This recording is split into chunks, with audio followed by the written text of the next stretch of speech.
Cuando terminamos la última sesión, estábamos mencionando que hay algunos en nuestro medio, en la iglesia adventista, que afirman que lo importante de la música no es la música en sí, sino que es la letra.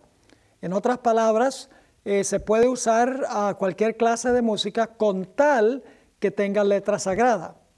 En realidad, nos dimos cuenta que los científicos, al igual que la Biblia y el espíritu de profecía, están en desacuerdo con este concepto. Los mismos músicos mundanos están en desacuerdo con este concepto. La música en sí tiene poder para elevar o tiene poder para degradar. Debemos recordar, mis queridos hermanos, que el primer músico de la historia, la primera criatura musical, fue un personaje llamado Lucifer. Así que Lucifer conoce muy bien las características de la música y el poder que tiene para elevar y también para degradar. Sabemos que Lucifer en realidad fue creado para ser músico. Así lo dice Ezequiel 28 y el versículo 13. Declara allí que Dios creó instrumentos musicales para Lucifer en el día que Lucifer fue creado. Además de eso, el espíritu de profecía nos enfatiza que Lucifer era el director de los coros celestiales. Algunos directores de jóvenes han negado de que Lucifer era el director de los coros celestiales, pero los que declaran eso están en desacuerdo con el espíritu de profecía, porque en el libro Historia de la Redención, página 25, encontramos la siguiente cita. Satanás había dirigido el coro celestial, había dado la nota, luego toda la hueste angélica se había unido a él, y entonces en todo el cielo habían resonado acordes gloriosos en honor de Dios y su amado Hijo. Así que no cabe duda que Lucifer era el director de los coros celestiales. Nuevamente dice clarito, Satanás había dirigido el coro celestial.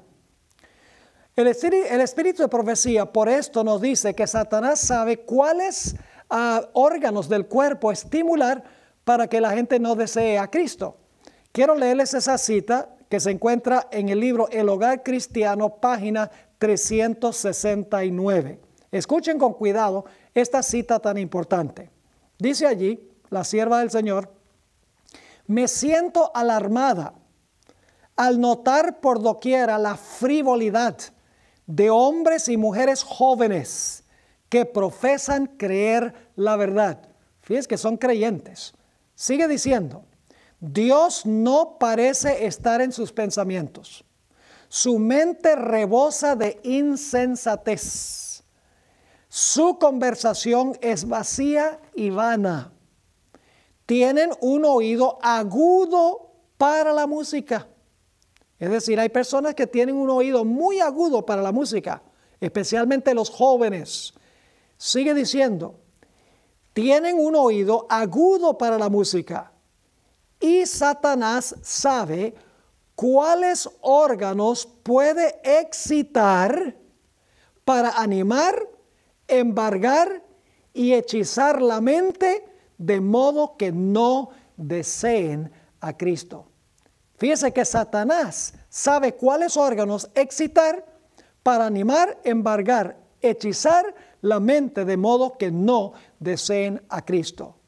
Mis queridos hermanos y amigos, la música no solo expresa emociones, sino que tiene un impacto sobre nuestro sistema emotivo.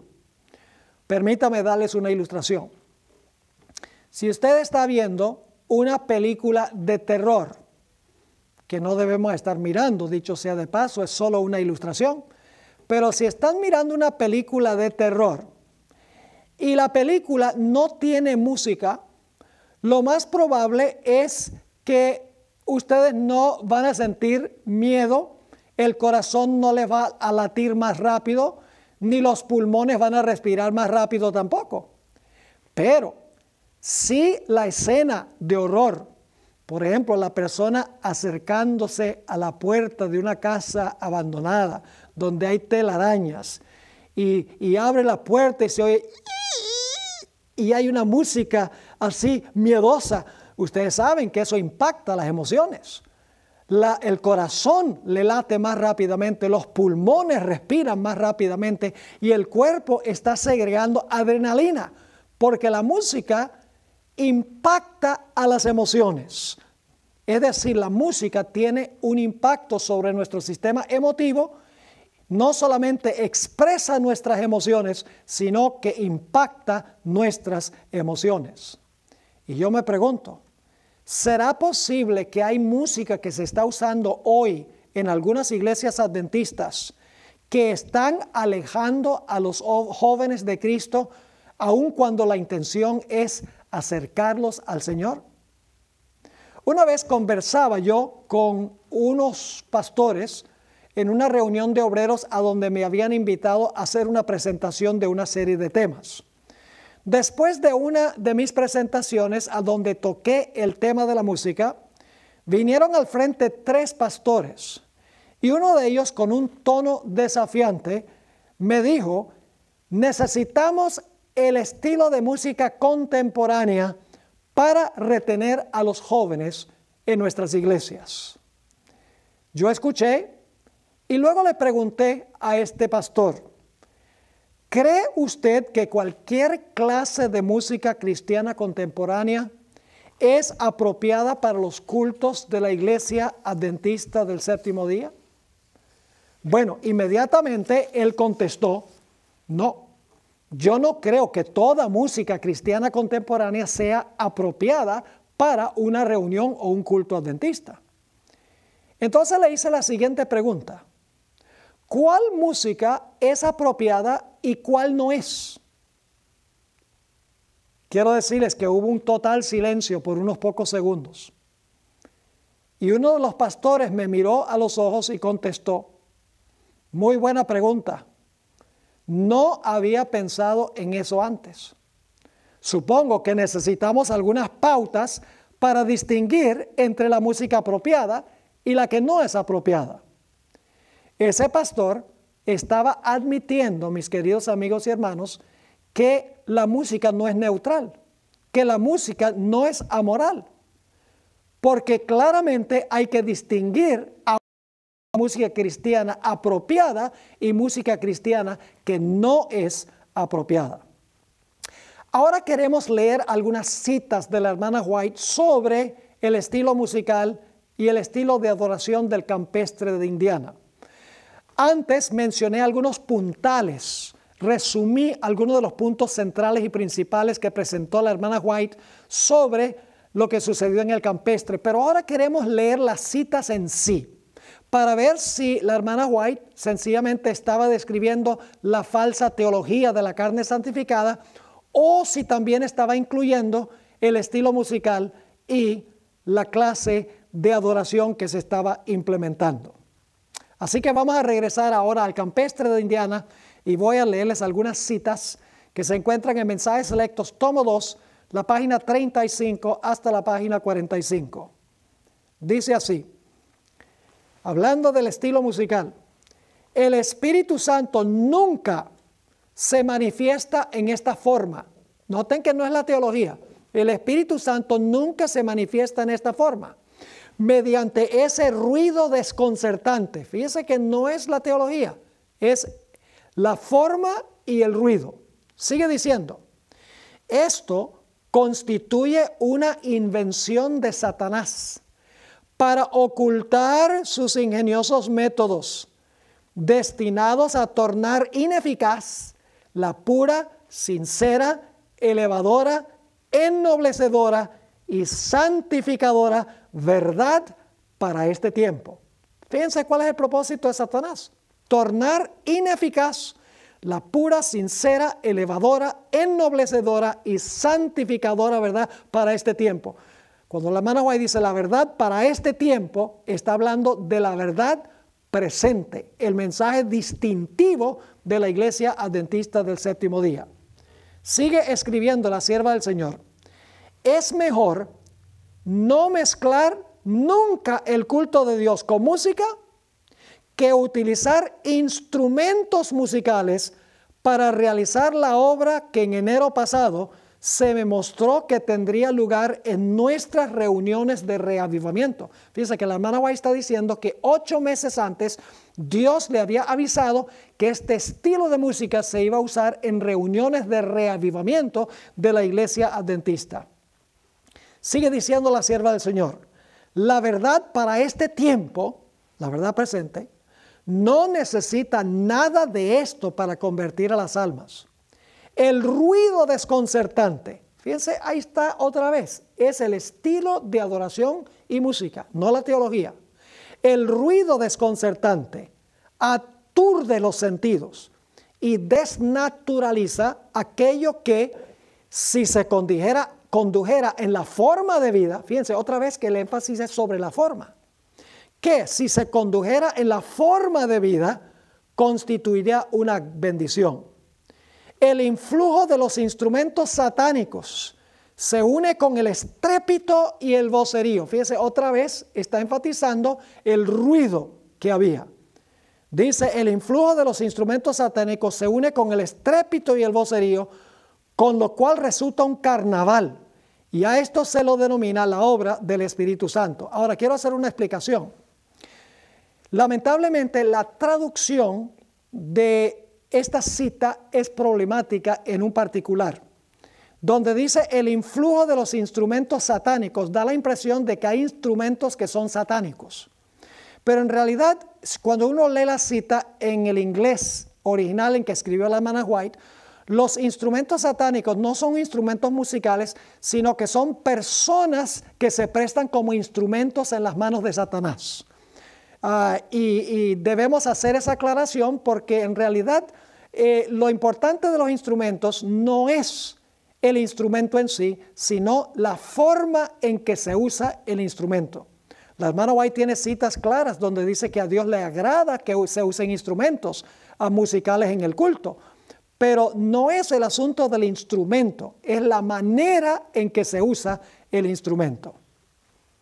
Ahora quiero leerles otra cita corta, pero muy eficaz. Dice la sierva del Señor, no debería estimularse esta clase de culto.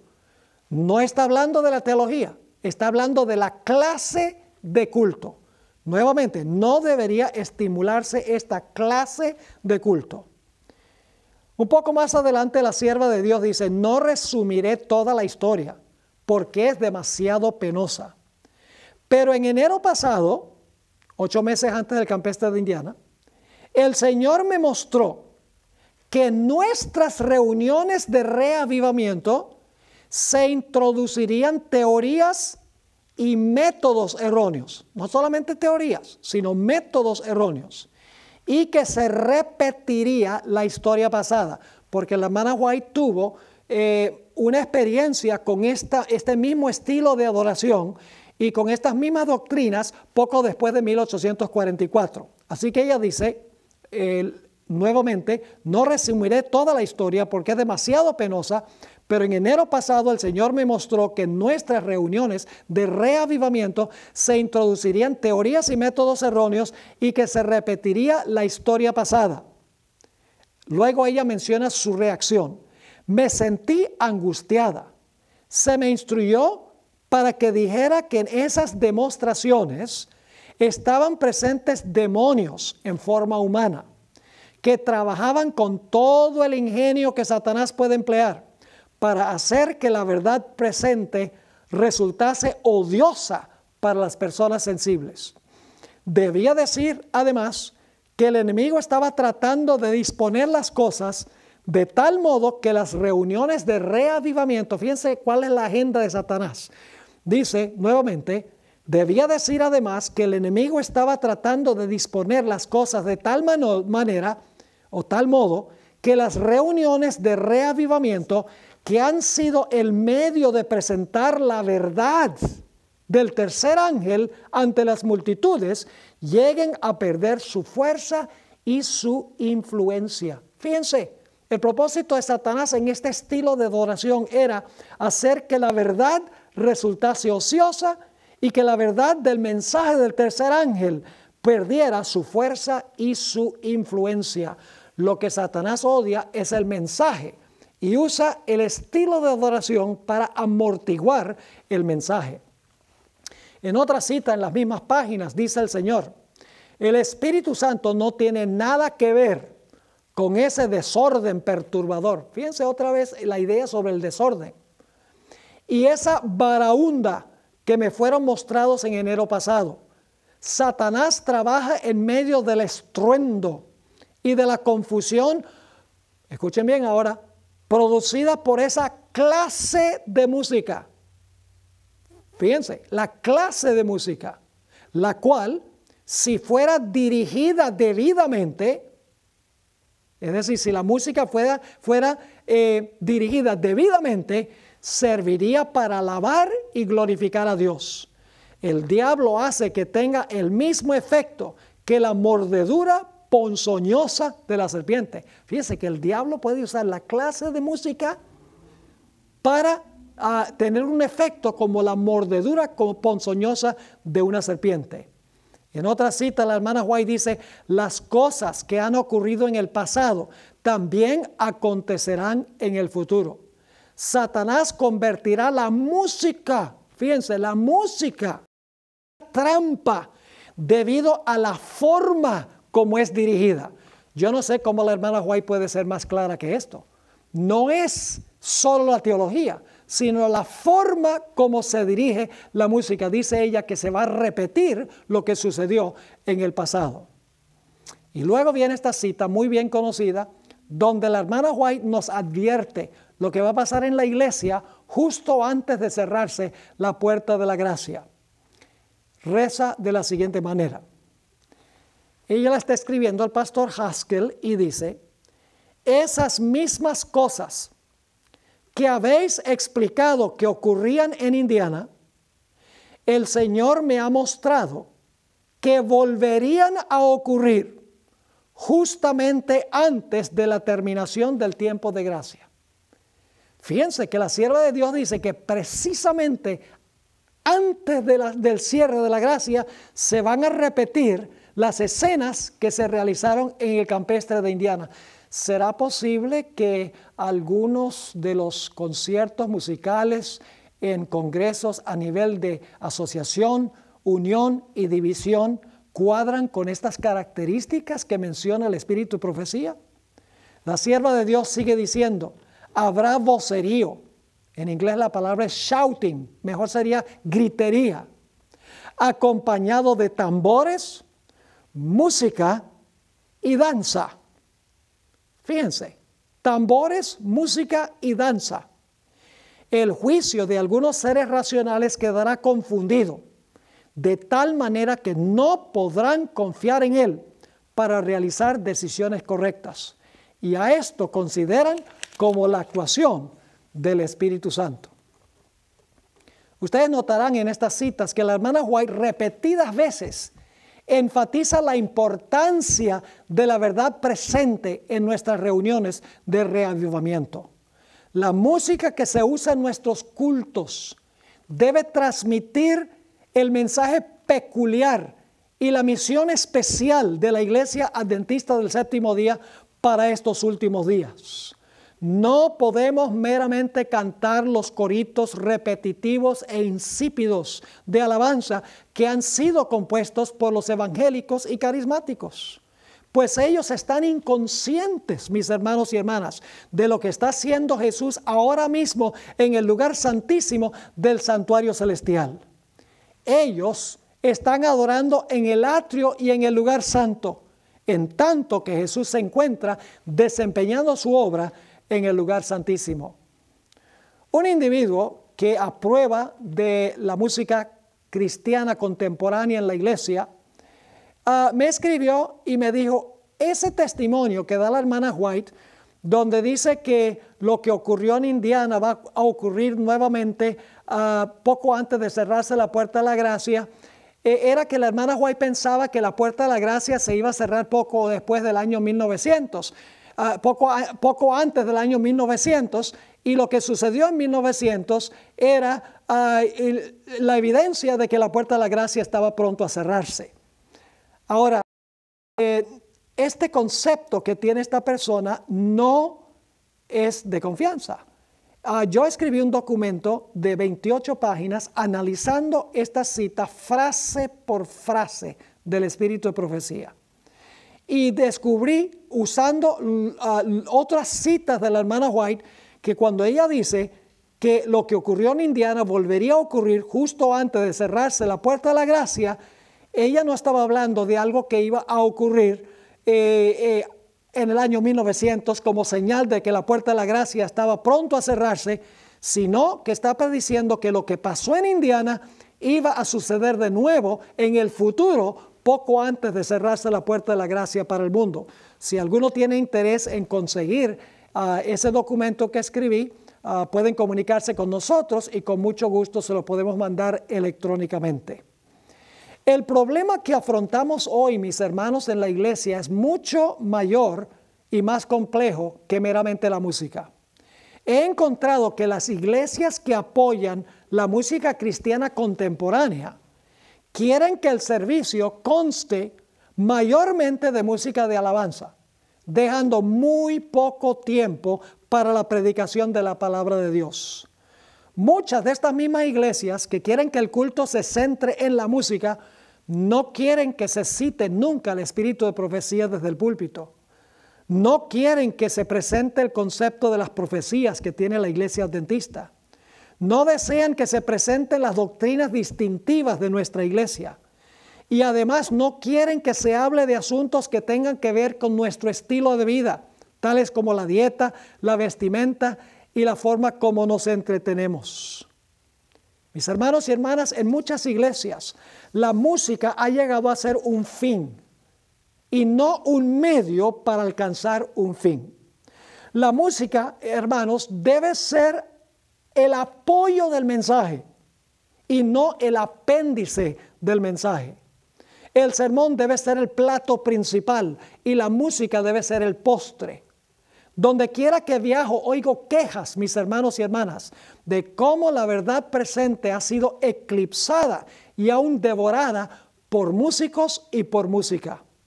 Es decir, la música, en vez de ser un medio, ha llegado a ser un fin en sí mismo.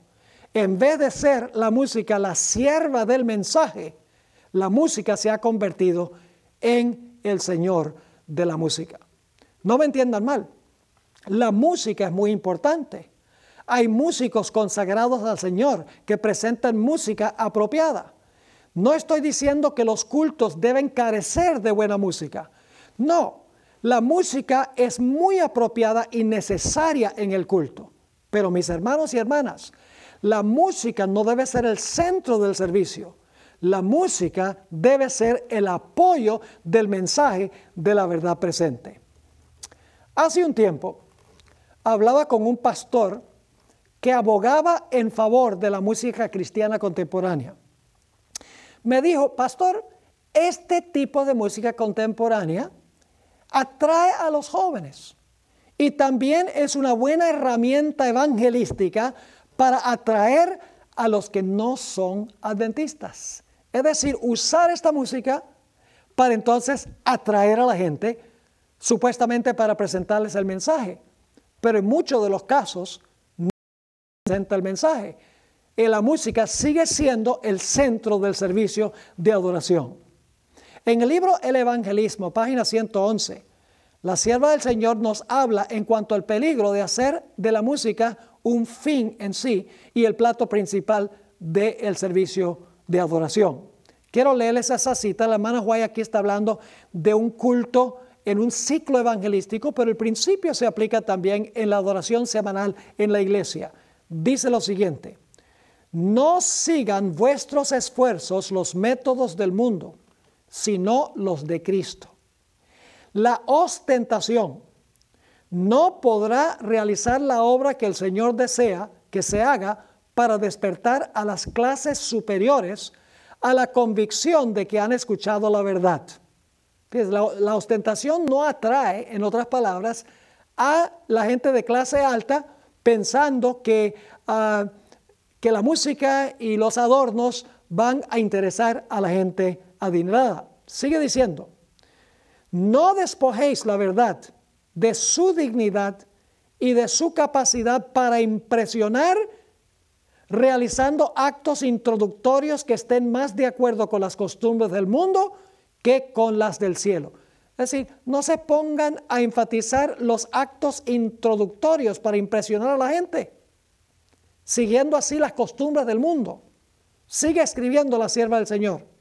Comprendan vuestros oyentes que no lleváis a cabo las reuniones del domingo, porque era domingo evangelístico, en la noche, que no lleváis a cabo las reuniones del domingo de noche para entretenerlos con música y otras cosas, sino para predicarles la verdad en toda su solemnidad, para que sea una advertencia para ellos y los despierte de su sueño mortal de complacencia de sí mismos. Es la verdad desnuda, la que, como una espada afilada, corta por ambos lados. La sierva del Señor es absolutamente clara. Dice, no entretengan a la gente con la música. Dice, predíquenles la verdad para que se despierten de su sueño mortal.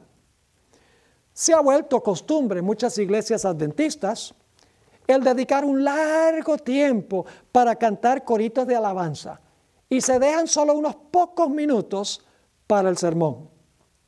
Cuando yo le dije a este mismo pastor que estaba a favor de la música contemporánea, que la predicación es la que debe atraer a la gente y no la música ni los adornos, me dijo lo siguiente: lo que estás diciendo no es bíblico. Examina las escenas de adoración en la Biblia y verás que en el cielo no se predican sermones, sino que se canta y se alaba. Eso fue lo que me dijo. Me pareció muy interesante el comentario de este pastor. Le dije que iba a examinar cuidadosamente lo que él había dicho. Verdaderamente, cuando examiné las escenas de adoración en el libro de Apocalipsis, descubrí que aparentemente el pastor tenía razón. Solo había escenas de canto y alabanza. Pero no llegué a la conclusión de que estaba equivocado, de que yo estaba equivocado. Decidí examinar cuidadosamente este asunto y mirar más detenidamente las escenas de culto. Lo que descubrí, mis hermanos y hermanas, es que cada escena de adoración en el cielo se basa en un evento histórico que acaba de ocurrir. El sermón es el evento histórico y la alabanza en el cielo es la respuesta a dicho evento que acaba de ocurrir. En el culto celestial no se canta nada más por cantar. Los himnos que se entonan en los cultos celestiales tienen cada uno un tema central, cuya letra se basa en el evento histórico que acaba de ocurrir. Por así decirlo, el evento histórico es el sermón del culto y la música es la respuesta al evento histórico que acaba de ocurrir. Cuando hoy predicamos un sermón basado en un evento histórico de la Biblia, la música debe encajar con el sermón. Por ejemplo, si estamos predicando un sermón sobre el sábado, en la creación, no debemos cantar himnos sobre la segunda venida de Cristo.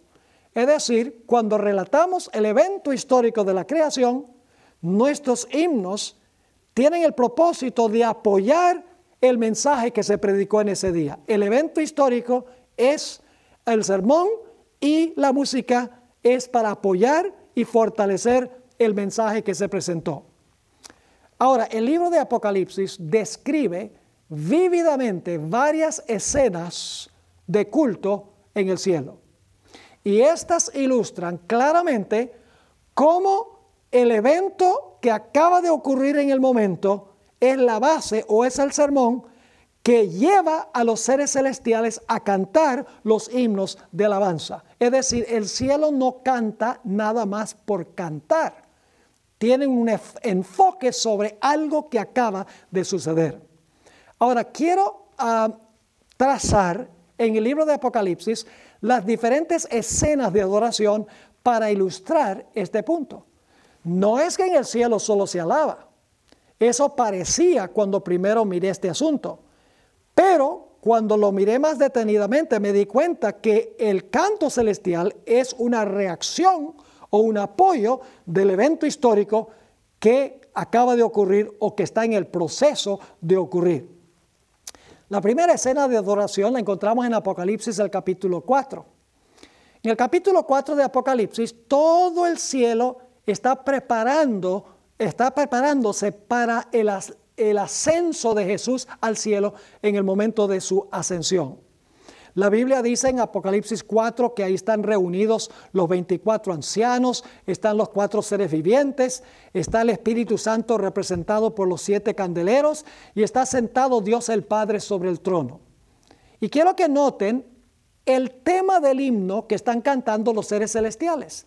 Es en honor al que está sentado en el trono porque Él es el creador.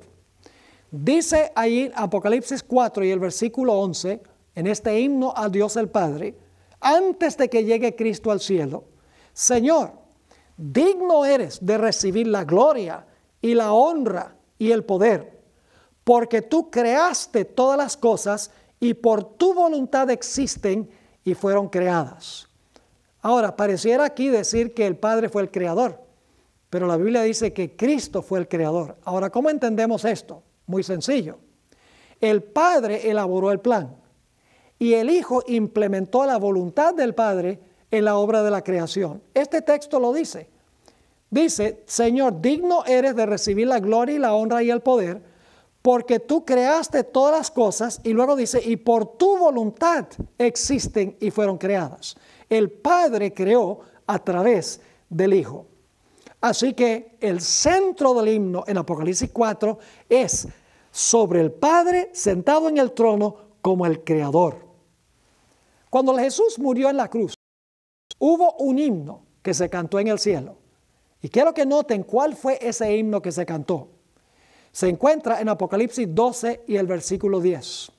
Dice así: Entonces oí una gran voz en el cielo que decía: Ahora ha venido la salvación, el poder, el reino de nuestro Dios y la autoridad de su Cristo, porque ha sido lanzado fuera el acusador de nuestros hermanos, el que los acusaba delante de nuestro Dios día y noche. ¿Qué evento está describiendo este himno? Es cuando Cristo murió, el lanzamiento fuera de Satanás como el representante de este mundo. Satanás le quitó la posición a Adán y Cristo vino y por su muerte le arrebató lo que Satanás le había robado a Adán. Necesitamos leer en conjunción con este texto de Apocalipsis 12:10, Juan 12 y el versículo 31 al 33, donde Jesús dijo, hablando de su muerte: ahora es el juicio de este mundo, ahora el príncipe de este mundo será echado fuera. Así que el himno que se está cantando es en realidad una reacción o una respuesta al evento histórico que acaba de ocurrir en la tierra. El evento histórico es el sermón, la muerte de Cristo en la cruz que lanzó fuera a Satanás. Ese es el tema del himno, pero el sermón es el evento histórico. Ahora, cuando Jesús llegó al lugar santo, los seres celestiales también entonaron un himno. ¿Cuál era el tema central de ese himno? En el capítulo 4 era un himno en honor de Dios el Padre, el único que está ahí sentado en el trono. Pero en Apocalipsis, el capítulo 5, ahora Cristo ha llegado al cielo en el momento de su ascensión. ¿Y cuál es el tema central del himno que se está cantando cuando Jesús entra? La hermana White lo describe en las últimas 3 páginas del deseo de todas las gentes. Cristo entra por las puertas de la ciudad, se acerca al santuario, entra al santuario y ahí el Padre lo está esperando. Y el afán de Jesús es encontrarse con su Padre y preguntarle al Padre si su sacrificio ha sido suficiente para salvar a sus hermanos y sus hermanas aquí en el planeta Tierra. Y para acortar la escena, la sierva del Señor dice que el Padre le dice, es suficiente tu sacrificio. Y luego entonces el Padre y el Hijo se abrazan y el Padre dice a los ángeles, adórenle todos los hijos de Dios.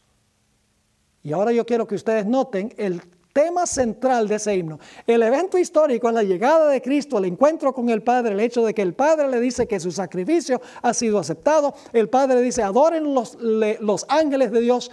Y ahora, fíjense el himno que cantan para apoyar el sermón o el evento histórico. Dice en Apocalipsis 5, 9 al 12, y cantaban un nuevo cántico diciendo, digno eres de tomar el libro y de abrir sus sellos. Están cantando ahora en honor de Jesús. Porque tú fuiste inmolado y con tu sangre nos has redimido para Dios de todo linaje y lengua y pueblo y nación. Y nos has hecho para nuestro Dios reyes y sacerdotes y reinaremos sobre la tierra. Y miré y oí la voz de muchos ángeles alrededor del trono y de los seres vivientes y de los ancianos. Y su número eran millones de millones. Y ahora fíjense el centro del himno. Que decían a gran voz, el Cordero que fue inmolado es digno de tomar el poder, las riquezas, la sabiduría, la fortaleza, la honra, la gloria y la alabanza. El himno de los seres celestiales es un apoyo del evento que acaba de suceder. La única diferencia entre ese tiempo y ahora es que cuando nosotros predicamos el sermón, estamos predicando en cuanto a un evento que sucedió en el pasado, en tiempos bíblicos. Pero los himnos deben ser himnos que apoyan el mensaje del evento que estamos predicando. Ahora, ¿qué tal cuando suene la séptima trompeta y el Padre y el Hijo tomen dominio sobre el planeta Tierra? ¿Cuál será el himno que van a cantar? ¿Será que van a cantar en honor del Creador, en honor del Redentor? ¿O será que van a cantar en cuanto al hecho de que el Padre y el Hijo ahora están tomando dominio? Bueno, el evento histórico es cuando se cierra la puerta de la gracia, el Padre y el Hijo ahora toman dominio sobre la tierra. Fíjense lo que dice Apocalipsis el capítulo 11 y empezando con el versículo 15. El séptimo ángel tocó la trompeta y hubo grandes voces en el cielo que decían, los reinos del mundo han venido a ser de nuestro Señor y de su Cristo, y Él reinará por los siglos de los siglos.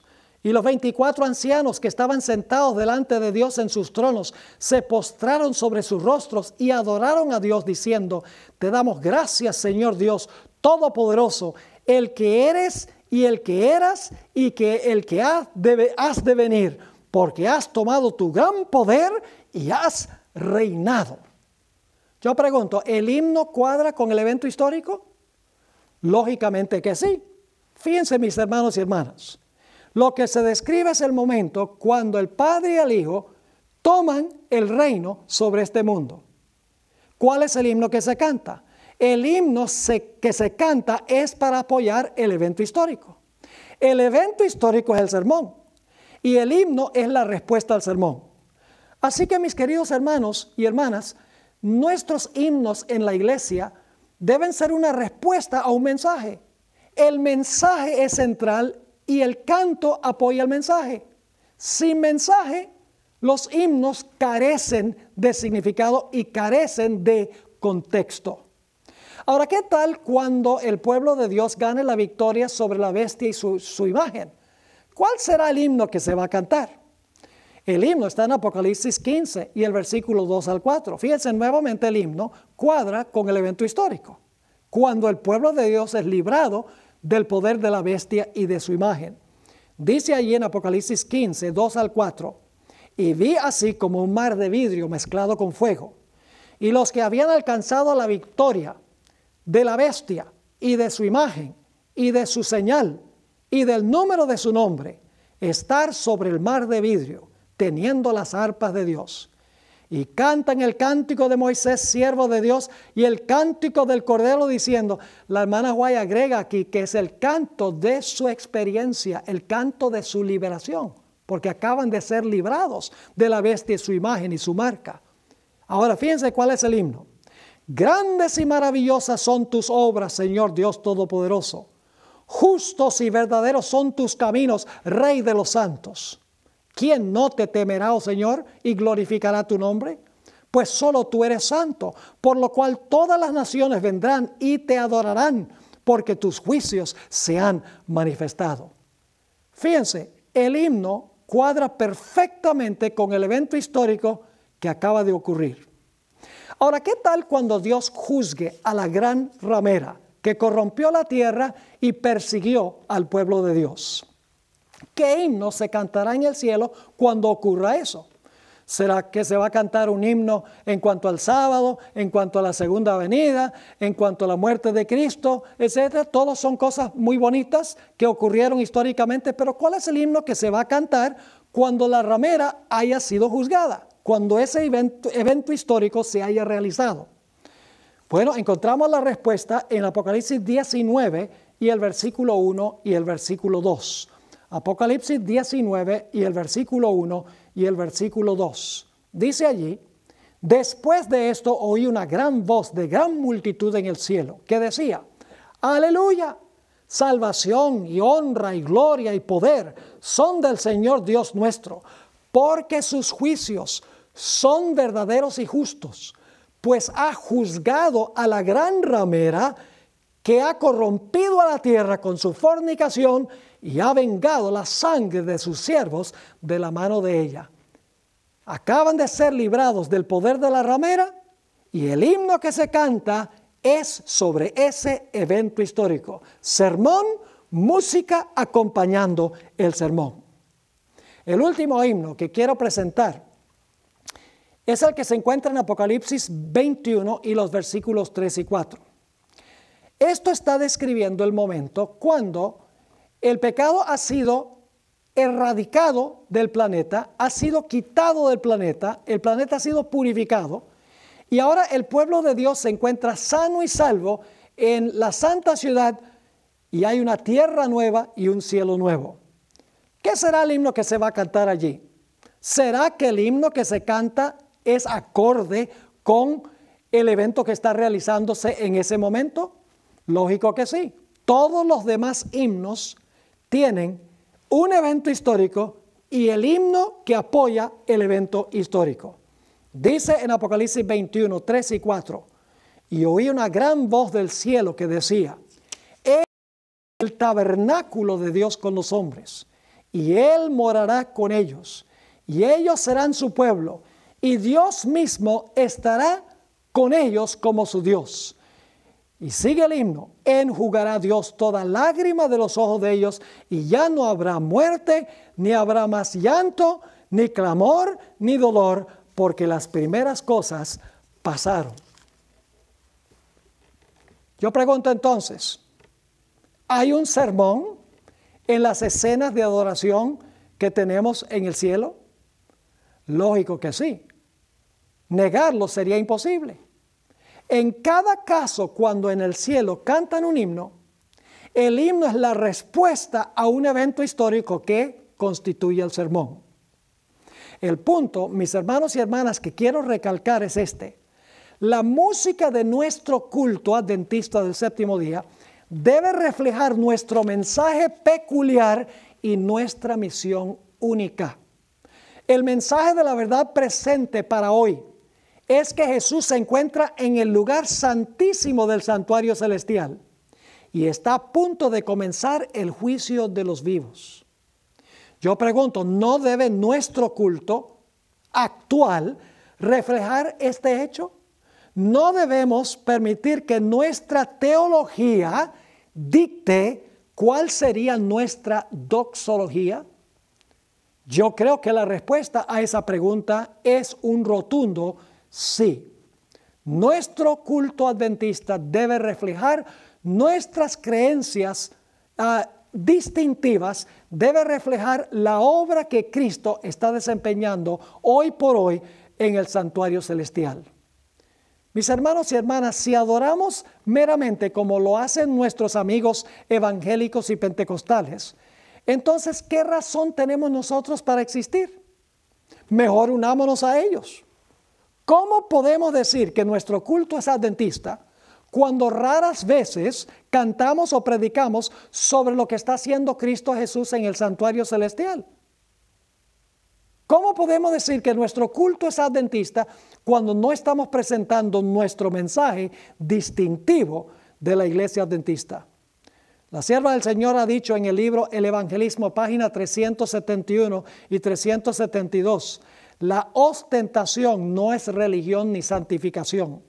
No hay nada más ofensivo a la vista de Dios que un despliegue de música instrumental, cuando aquellos que toman parte no son consagrados, no tienen melodías en sus corazones para el Señor. La ofrenda más dulce y aceptable a la vista de Dios es un corazón que ha alcanzado la humildad al practicar la abnegación, al elevar la cruz y al seguir a Jesús. Mis queridos hermanos y hermanas, Dios quiere que nosotros nos fijemos en las lecciones del pasado. El campestre de Indiana nos enseña grandes lecciones en cuanto a lo que está ocurriendo en la iglesia y lo que pronto va a ocurrir más y más dentro de nuestra querida iglesia. Mis hermanos y hermanas, la Biblia nos dice que el conflicto final va a tener que ver con la adoración. Y ustedes dicen, ¿será así? Claro, si ustedes miran el libro de Apocalipsis van a encontrar que el conflicto final tiene que ver primordialmente con los primeros 4 mandamientos de la ley de Dios. Los mandamientos que expresan nuestro deber para con Dios. Ustedes dirán, ¿el primer mandamiento está involucrado? Absolutamente. En Apocalipsis 13 y el versículo 4 dice que todo el mundo adoró al dragón y a la bestia. Es decir, están quebrantando el primer mandamiento, no tendrás dioses ajenos delante de mí, al adorar a el dragón y la bestia. ¿Será que el segundo mandamiento también está involucrado, el de no adorar imágenes? Obviamente que sí. El mensaje del tercer ángel en Apocalipsis 14, 9 al 11, nos dice claramente que si alguno adora la imagen de la bestia, va a caer sobre esa persona la ira de Dios, echada pura en el cáliz de su ira, dice la Sagrada Escritura. Es decir, los que adoran la imagen de la bestia están quebrantando el segundo mandamiento de la ley de Dios. ¿Qué tal el tercer mandamiento? ¿Será ese también un punto de conflicto en la crisis final? ¿Cómo no? En Apocalipsis 10:13 y el versículo 6 nos dice que la bestia blasfema el nombre de Dios. El tercer mandamiento dice, no tomarás el nombre de Jehová tu Dios en vano. Y todos sabemos lo que significa blasfemia. Es cuando un mero hombre se proclama Dios y cuando profesa tener poder para perdonar pecados. Eso es blasfemar el nombre de Dios. Está involucrado el tercer mandamiento de la ley de Dios. ¿Y qué tal el cuarto mandamiento? El mandamiento del sábado. Lógicamente que sí. El sábado es el sello de Dios. El domingo, cuando se recibe a sabiendas, llegará a ser la marca de la bestia. Por eso el mensaje del primer ángel nos insta a adorar al Creador y no adorar a la bestia. El Creador recibiendo su señal en nuestra frente y no adorar a la bestia recibiendo su marca en la frente. Mis queridos hermanos y amigos, la música es un instrumento poderoso en las manos de Dios para tocar el corazón. La música, según la Biblia, se puede usar para bien o se puede usar para mal. La música puede elevar o la música puede degradar. En la Biblia hay ejemplos de cómo la música ha elevado a las personas. Por ejemplo, Segunda de Crónicas, el capítulo 20, tiene una historia muy interesante. Los enemigos de Israel venían en contra de ellos. Y el profeta dijo al pueblo de Israel, lo único que ustedes tienen que hacer es ir y cantar himnos en el nombre del Señor y los enemigos se van a confundir. Así que el pueblo de Israel salió y cantaron himnos de alabanza a Jehová. Los enemigos se confundieron y empezaron a destruirse los unos a los otros. La música tenía poder. La sierva de Dios nos dice que Jesús vencía muchas veces la tentación entonando un himno de adoración a su Padre. Es decir, que el himno o la música tiene poder para vencer la tentación. Los himnos del santuario eran los salmos. Si ustedes leen los salmos, van a encontrar una mina tremenda de bendición espiritual. Himnos del santuario, les digo yo, himnos que tenían gran poder elevador para aquellos que los cantaban. Pero en la Biblia la música también tiene un aspecto degradante cuando se usa mal. Todos recordamos la experiencia del becerro de oro. La gente estaba escuchando música y la gente estaba danzando y bailando, supuestamente rindiéndole culto a Dios. Y ustedes saben cómo terminó esa historia.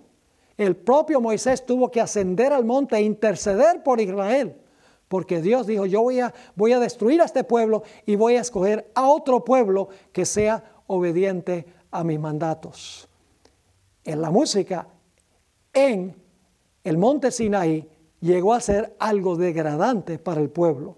¿Y qué diríamos cuando Israel llegó a las fronteras de Canaán en Moab? Y las mujeres de Moab los invitaron a festejar. Y había música y había baile. Y los hijos de Dios, los hombres de Israel, se contaminaron con las rameras de Moab. Y como resultado hubo mortandad en medio del campo de Israel. Nuevamente, en ese caso, la música fue degradante. ¿Y qué diríamos de Daniel el capítulo 3? La imagen de oro que levantó el rey Nabucodonosor. Mandó a todos que cuando escucharan los instrumentos musicales adoraran la imagen que él había levantado. ¿Por qué creen ustedes que Nabucodonosor tocó música?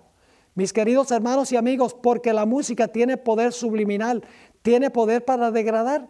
Esa música no llevó a la gente a adorar a Dios, sino que los llevó a inclinarse ante la imagen del rey Nabucodonosor.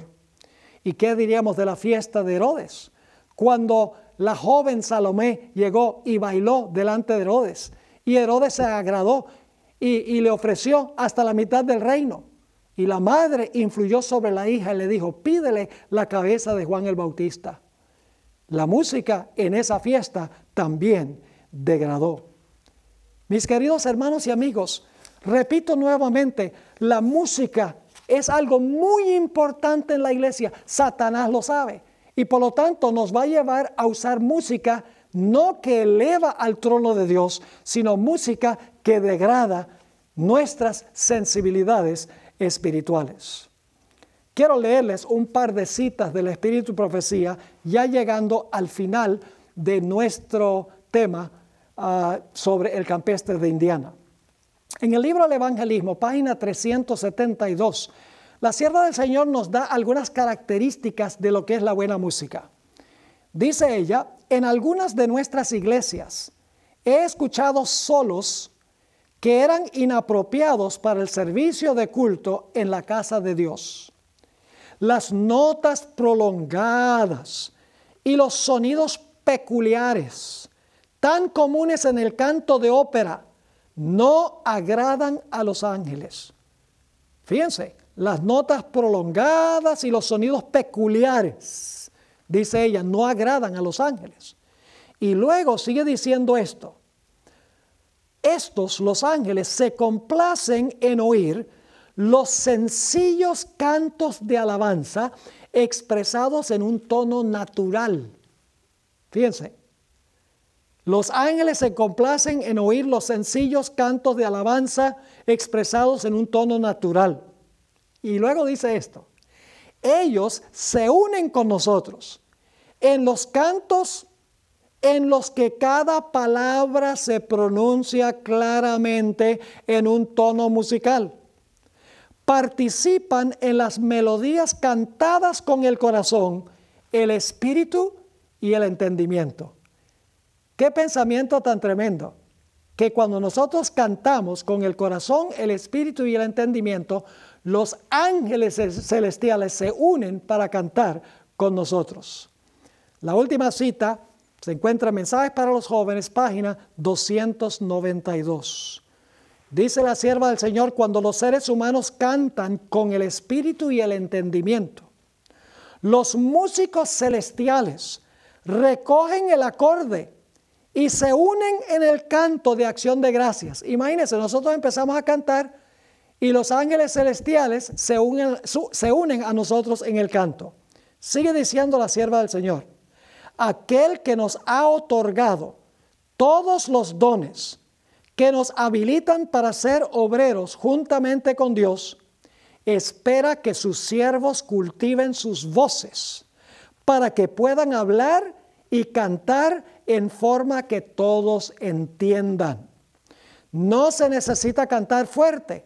Muchos hoy en día creen que hay que prácticamente gritar para que la música sea agradable. La sierva de Dios dice, no se necesita cantar fuerte, sino con entonación clara, pronunciación correcta y dicción distinta. Dediquen todos tiempo al cultivo de la voz para que la alabanza a Dios pueda ser cantada en tonos suaves, claros y no con un tono chillón o rudo que ofenda el oído. La habilidad para cantar es un don de Dios. Usadla para su gloria.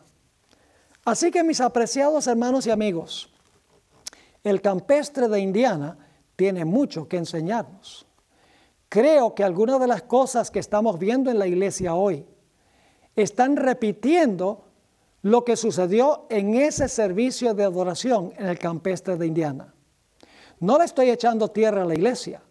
Yo soy un adventista del séptimo día fiel.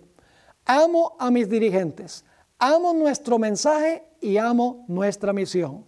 No soy disidente, pero creo que la iglesia debe tener la capacidad de mirarse en el espejo. Debe comparar su conducta con el espíritu de profecía. Es decir, el espíritu de profecía es el espejo. Y cuando nos miramos en el espejo y nos damos cuenta que algo anda mal, debemos tener la valentía como iglesia de decir, vamos a poner nuestra práctica de adoración en armonía con lo que Dios ha establecido. Dios quiere, mis hermanos y hermanas, que nuestro mensaje de verdad presente sea lo más importante, sea central. Y quiera que la música apoye nuestra misión y nuestro mensaje. No permitamos que la música se convierta en un fin en sí. Tengamos cuidado de no importar a la iglesia matices musicales que no fueron creados para un culto a Dios, sino que fueron creados por artistas para presentar música al mundo que degrada a los seres humanos. Es mi oración y mi deseo que al haber escuchado este tema, todos tomemos conciencia y nos unamos para adorar a Dios y para rendirle el culto que Él se merece de acuerdo a la voluntad de Él, como se revela en la Biblia y el espíritu de profecía.